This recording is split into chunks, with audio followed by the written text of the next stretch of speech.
यदि आप SSC CGL की तैयारी कर रहे हो और एसएससी सीजीएल की वैकेंसी का इंतजार कर रहे हैं, तो आपका इंतजार अब पूरा हो चुका है, क्योंकि एसएससी सीजीएल ने अपने कैलेंडर के अनुसार 9 जून 2025 को 14,582 वैकेंसी का नोटिफिकेशन जारी कर दिया है। जैसा कि एसएससी ने अपने कैलेंडर में डाला था कि 9 जून को वैकेंसी आ जाएगी, और वो वैकेंसी आ चुकी है। अब हम देखेंगे कि एसएससी का फॉर्म कौन कौन भर सकता है, कौन कौन सी पोस्ट के लिए भर सकता है, इसके लिए एज लिमिट क्या है, इसके लिए फॉर्म भरने के पैसे कितने लगेंगे और एग्जाम कब होगी। तो सबसे पहले अगर हम इसकी इंपॉर्टेंट डेट्स देखें तो 9 जून से लेकर इसका फॉर्म भरना शुरू हुआ है, जो 4 जुलाई तक चलेगा। लगभग यहाँ पर आपको 1 महीने का टाइम मिलेगा।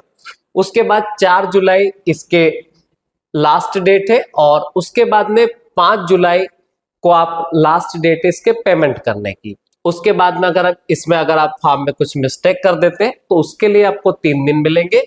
9 जुलाई से 11 जुलाई के बीच में आप इसमें चेंज कर सकते हैं। इसकी सबसे जो इम्पोर्टेंट डेट है, तो इसकी जो एग्जाम होगी 13 अगस्त से 30 अगस्त के बीच में इस बार एसएससी 2025 का एग्जाम होने वाला है। अगर हम देखें एसएससी अभी तक की जो एग्जाम्स है वो अपने समय के अनुसार करा लेता है, तो बिल्कुल आपके पास लगभग 2 महीने यहाँ पर है एसएससी की एग्जाम के।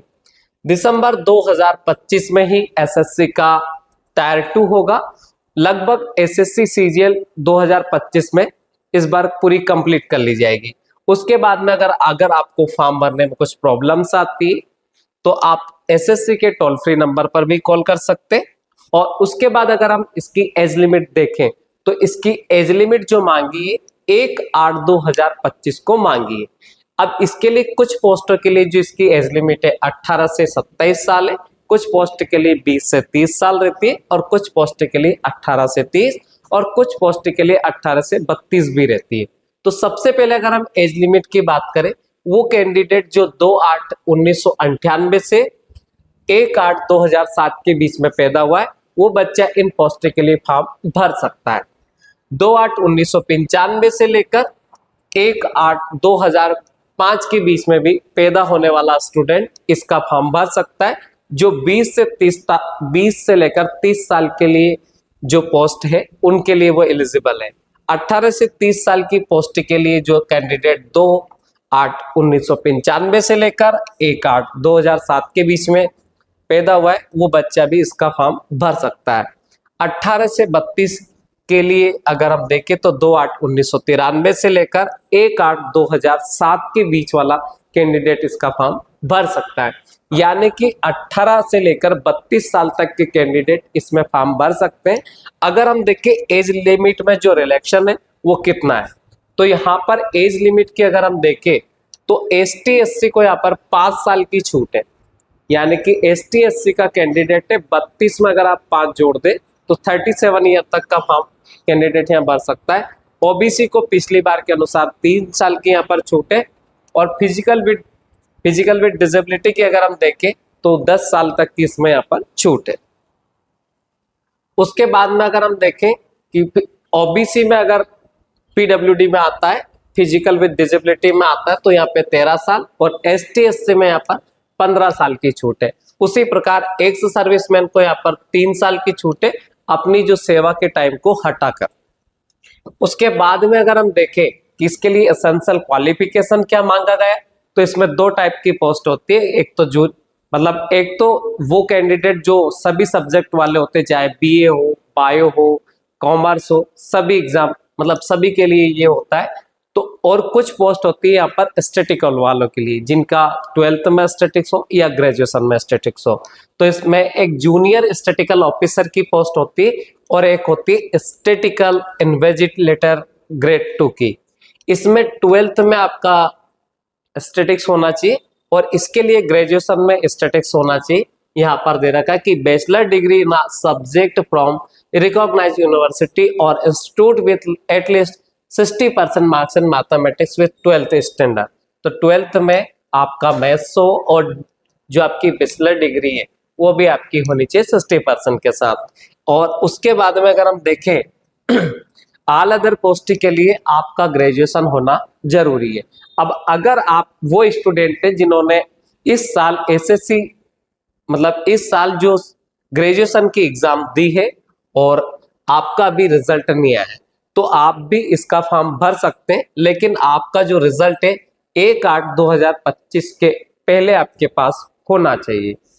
अगर इसके पहले आपका रिजल्ट नहीं आता है तो आप डॉक्यूमेंट वेरिफिकेशन के लिए एलिजिबल नहीं होंगे, लेकिन अगर आप एग्जाम देना चाहे तो भी आप फॉर्म भर सकते हैं। लेकिन आपकी यूनिवर्सिटी ऐसी है कि 1 अगस्त के पहले एनी हाउ आपका रिजल्ट आ जाएगा, तो आप इसके लिए एलिजिबल है, आप फॉर्म आसानी से इसका भर सकते हैं और इसकी एग्जाम भी आप दे सकते हैं। बट कंडीशन है 1/8/2025 के पहले आपके पास रिजल्ट होना अनिवार्य। दूसरी अगर हम बात करें कि इसके लिए एप्लीकेशन फीस कितनी है, तो इसकी एप्लीकेशन फीस की अगर हम बात करें तो जनरल कैंडिडेट और ओबीसी कैंडिडेट जो मेल है उनके लिए 100 रुपीज है, बाकी सभी के लिए इसके लिए निःशुल्क है। मतलब उसके लिए कोई कैंडिडेट, किसी भी कैंडिडेट या एसटी हो या एससी हो या फीमेल कैंडिडेट, सभी के लिए इस निःशुल्क है और एसएससी हमेशा से ऐसा ही करता आया है। तो इसमें सिर्फ उन कैंडिडेट की फीस लगेगी जो मेल कैंडिडेट है और वो भी ओबीसी और जनरल दोनों से। उसके बाद में अगर हम बात करें कि इसकी जो एग्जाम होगी अगस्त में, उसमें 2 लेयर में इसकी एग्जाम्स होती है, टायर 1 और टायर 2। टायर 1 क्वालिफाइंग नेचर का होता है। टायर 2 की अगर हम बात करें तो मेरिट लिस्ट जो बनती है वो टायर 2 से बनती है। टायर 1 में 4 सब्जेक्ट आते हैं, जिसमें आपका रीजनिंग आता है, मैथ्स, करंट अफेयर आता है, मतलब जीके भी इसमें इंक्लूड होता है, और आपका मैथ्स आता है, देन आपकी इंग्लिश आती है। यहाँ पर अगर हम बात करें तो नंबर ऑफ क्वेश्चंस 100 होते हैं, 25-25 चारों टॉपिक से क्वेश्चंस आते हैं और एक क्वेश्चन 2 नंबर का होता है। नेगेटिव मार्किंग की अगर हम बात करें तो 1/4 नेगेटिव मार्किंग होती है, यानी कि अगर आपने 4 क्वेश्चन सही गलत किए और एक क्वेश्चन सही किया है तो आपके नंबर यहाँ पर बराबर हो जाएंगे, या 25% समझ लीजिएगा कि 25% इसमें नेगेटिव मार्किंग होती है, 1/4। तो 25 क्वेश्चन इसमें रीजनिंग के आएंगे जो 50 नंबर के होंगे, 25 ही जीके के आएंगे जो 50 नंबर के, और ऐसा ही मैथ्स और इंग्लिश में ऐसा होने वाला है। 60 मिनट का यहाँ पर आपको टाइमिंग मिलेगा और उसके साथ ही यहाँ पर 60 मिनट का यहाँ पर टाइमिंग मिलेगा और 100 क्वेश्चन आपको यहाँ पर आएंगे। इसका कट ऑफ की अगर हम बात करें तो इसका कट ऑफ लगभग 150 प्लस का कट ऑफ इसका जाने लगा है। तो एसएससी का जनरल के लिए मैं बोल रहा हूँ 150 से ऊपर इसका कट ऑफ लगभग जाता है 200 में से। ये सिर्फ क्वालिफाइंग नेचर का होता है, और अगर यहाँ पे आप क्वालिफाई होते हैं तो इसके बाद जो एग्जाम्स होती है वो टायर 2 की होती है। टायर 2 में जो क्वेश्चंस होते हैं वो 3 नंबर के होते हैं। उसमें भी आपका मैथ्स पूछा जाता है, रीजनिंग पूछी जाती है, इंग्लिश पूछी जाती है, जीएस पूछा जाता है और साथ ही कंप्यूटर भी पूछा जाता है, जो क्वालिफाइंग नेचर का बस होता है।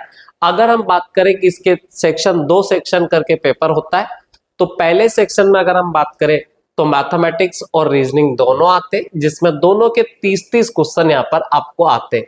कुल मिलाकर यहाँ पर आपको 60 क्वेश्चन आते हैं और एक क्वेश्चन जो होगा वो आपका 3 नंबर का होता है। तो इस हिसाब से 180 नंबर का मैथ्स और रीजनिंग आपका मेंस वाली एग्जाम में आता है, मतलब टायर 2 में आता है। उसके बाद ये सेक्शन फर्स्ट होता है। सेक्शन फर्स्ट 1 घंटे का रहता है। इसके बाद में आपका दूसरा सेक्शन स्टार्ट होता है, जिसमें इंग्लिश और जनरल अवेयरनेस आती है। इंग्लिश के अगर हम देखें तो यहाँ पर 45 क्वेश्चंस आते हैं और जनरल अवेयरनेस के यहाँ पर 25 क्वेश्चंस आते हैं। कुल मिलाकर 70 क्वेश्चन हो जाते हैं और 70 क्वेश्चन 3 नंबर के हिसाब से 210 नंबर का पेपर यहाँ पर बनता है। अब जो आपकी मेरिट लिस्ट बनती है, अगर 180 नंबर मैथ्स रीजनिंग के और 210 नंबर की अगर हम बात करें तो वो आपके इंग्लिश और जनरल अवेयरनेस में, कुल मिलाकर अगर देखा जाए तो 390 नंबर के पेपर में से आपकी मेरिट लिस्ट बनती है, जिससे आपका ये तय होता है कि आपकी जॉब लगेगी या नहीं लगेगी। उसके बाद यहाँ पर 20 नंबर का कंप्यूटर आता है और वो ओनली क्वालिफाइंग नेचर का होता है, जिसको सिर्फ आपको क्वालिफाई करना होता है। 15 मिनट देते हैं यहाँ पर और 20 क्वेश्चन यहाँ पर आता है। एक क्वेश्चन 3 नंबर का यहाँ पर होता है और ये ओनली कंप्यूटर का नॉलेज बस आपसे चेक किया जाता है। यहाँ पे कोई हाई लेवल लैंग्वेज वगैरह नहीं पूछी जाती कि जैसे सी लैंग्वेज पूछ रहा है, जावा पूछ रहा है, तो ऐसा बिल्कुल नहीं। बेसिक कंप्यूटर यहाँ पर आता है। उसके बाद आपका टाइपिंग टेस्ट होता है और जिन बच्चों ने स्टैटिस्टिकल ऑफिसर के लिए फॉर्म भरा होता है उनका दूसरे दिन आपका 100 नंबर का स्टैटिक्स का पेपर होता है और ये एग्जाम खत्म हो जाती है। तो इसके बाद मेरिट लिस्ट बनती है। तो ये है पूरा का पूरा एसएससी सीजीएल का पैटर्न। अगर आप एसएससी की तैयारी कर रहे तो आप इसका फॉर्म भर सकते हैं और इसकी तैयारी अच्छे से करें और आप एसएससी में सिलेक्शन ले सकते हैं। एसएससी में बहुत बड़ी बड़ी पोस्ट होती है, जिसमें ग्रुप बी से लेकर मतलब बी लेवल की पोस्ट होती, सी ग्रेड होती और डी ग्रेड पोस्ट होती है। ये पोस्टें होती है जिसमें जीएसटी इंस्पेक्टर की बात करें, इनकम टैक्स ऑफिसर की बात करें, नार्कोटिक्स डिपार्टमेंट की बात करें, तो ऐसी केंद्र सरकार की जितनी भी बड़ी बड़ी पोस्टें निकलती है वह एसएससी ही निकालता है और एसएससी सीजीएल के द्वारा निकाली जाती है। जिससे नीचे वाली पोस्ट होती है उनको एसएससी सीएचएसएल निकालता है, उससे भी नीचे वाली जो पोस्ट होती है उनको एसएससी एमटीएस कंडक्ट कराता है।